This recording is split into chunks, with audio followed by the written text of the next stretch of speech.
One statement in what follows cannot be true in reality. Listen carefully. Everything you hear is presented as it was reported. The room was an ordinary corner office on the second floor of a small firm.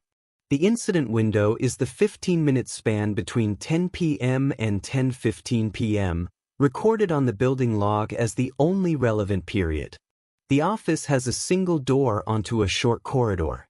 That door is fitted with a deadbolt that is turned by hand from the inside only. There is no keyhole on the corridor side and the bolt cannot be operated from outside. The corridor has a single light for convenience, and that light is switched from an internal toggle beside the office door. The switch on the far end of the corridor had been reported broken earlier that week and was taped over. The office has a narrow mail slot set low on the door. It lets sound through but not a hand. The cleaning closet is around the corner. There is no other way into the office without using the single door. At 10:15 p.m., a colleague found the office door shut and the deadbolt engaged. The victim was on the floor inside. The paramedic report recorded the scene time as 10:15 p.m. and noted no signs of forced entry besides the single deadbolt on the door. 3 people spoke to the investigator. Each account is given as they were recorded. Marcus said, "I was in the office at 9:55 helping Dan with a stack of invoices. I left at 10:01 to get a coffee and I closed the door behind me. I didn't lock it, I just let it click shut." Marcus added that he had ink on his fingers from the envelopes he had been handling. He also mentioned that his jacket was still draped over Dan's chair when he left. Nora said, "I passed the office at 10:06 on my way to the supply room. I tried the handle and it wouldn't turn. The deadbolt was set. I knocked. I heard someone moving inside the room, a shuffle of feet and the sound of something settling. I went back to my desk to fetch the spare key, and then I returned at 10:09 with the key." Nora noted that she keeps a spare key in the top drawer of her desk because she was often asked to open the office. She also said she had not called the victim's name when she knocked.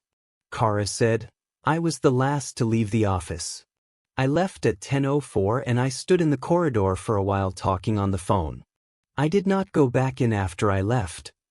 Kara added that she often turned off the corridor light when she left because she didn't like it on late. She also said that she had muddy footprints on her shoes from an earlier delay outside, though the doormat inside the office showed no fresh mud that night. There was a brief walkthrough of the immediate evidence before anyone was asked to wait. The corridor switch that had been taped earlier that week was still taped. Maintenance confirmed it had not been repaired. The door's deadbolt showed the inward thumb-turn pattern of a normal interior lock and no marks suggesting it had been tampered from the outside. The spare key in Nora's drawer was accounted for and marked with her name. Marcus's ink-stained fingers left a faint smudge on one sheet of paper recovered from the desk. Kara's shoes did carry dried mud on the soles when photographed. The inner doormat had only a single older smudge consistent with general use. Now stop and listen for a moment. Consider the facts you have just heard and the full statements from the 3 people. The corridor light switch at the far end was broken and could not control the corridor light that night. The office deadbolt can be turned only from inside. Nora found the deadbolt set at 10:06 and reported hearing movement inside at that moment. Kara said she left the office at 10:04 and that she remained in the corridor after leaving. She also said she normally turns off the corridor light when she leaves. One of them is lying. Can you spot the lie? You have 5 seconds.